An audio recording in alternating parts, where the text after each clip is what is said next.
Flaws are human, and the attraction of art is the humanity held in it. If we were machine-like, the art wouldn't resonate. It would be soulless. Up until the late 80s, graphic design was a very tactile craft. In contrast to the digital way working we're now familiar with, it used to be a domain of handwork and physical tools. The process was slow, thoughtful, and every finished piece carried marks and imperfections that told the story of the creation process that brought it to be. Those imperfections weren't mistakes, but a signature left by the way it was made. When design shifted to digital, that all changed. We traded the slow, deliberate nature of the craft for efficiency and precision. The tools we now use no longer leave their marks, they erase them. My name is Jan-Frederik Schulstra, I'm a graphic designer, and for this poster project, instead of my trusty MacBook, these will be my tools. Why? To reconnect with a more grounded, intentional way of making. Growing up, I loved solving problems with whatever I had at hand. But as a graphic designer, I never fully embraced that hands-on way of creating. This project lets me tap into that inventive approach, blending it with the design knowledge and taste I've developed in the meantime.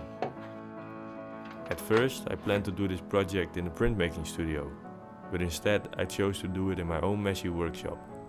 No fancy equipment, just me, my tools and my inventiveness.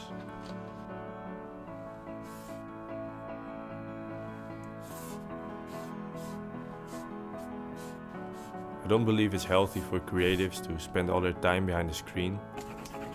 It's not that digital is wrong, it's amazing, indispensable even.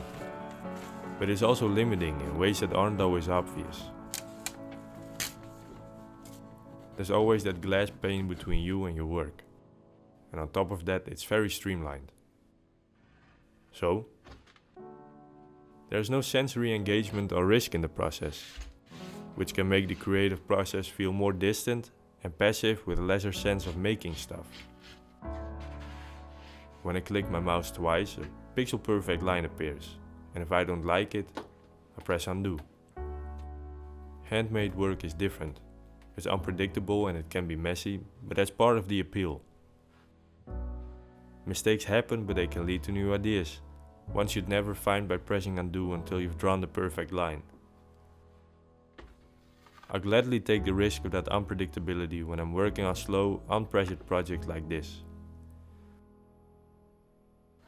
Of course, when I'm working on a logo for a client with a deadline, I'll reach for my MacBook because it's just the right tool for the job.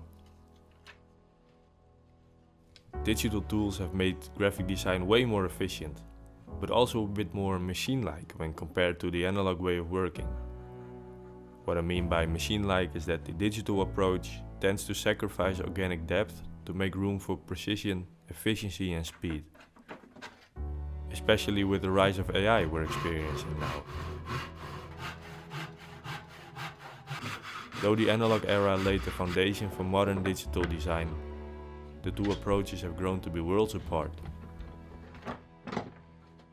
This isn't about trading your pen tool for a hammer and a chisel, leaving digital behind. It's about looking beyond it. In the professional world, digital is the norm, as it should be because it fits. The precision and efficiency it offers align perfectly with the demands of that field. But there's a space outside of those boundaries.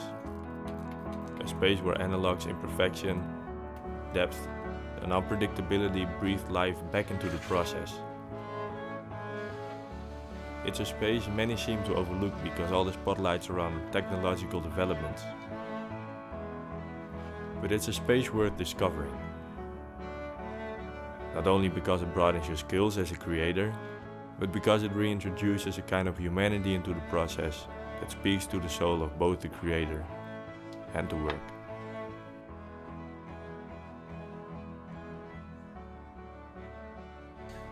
Flaws are human, and the attraction of art is the humanity held in it.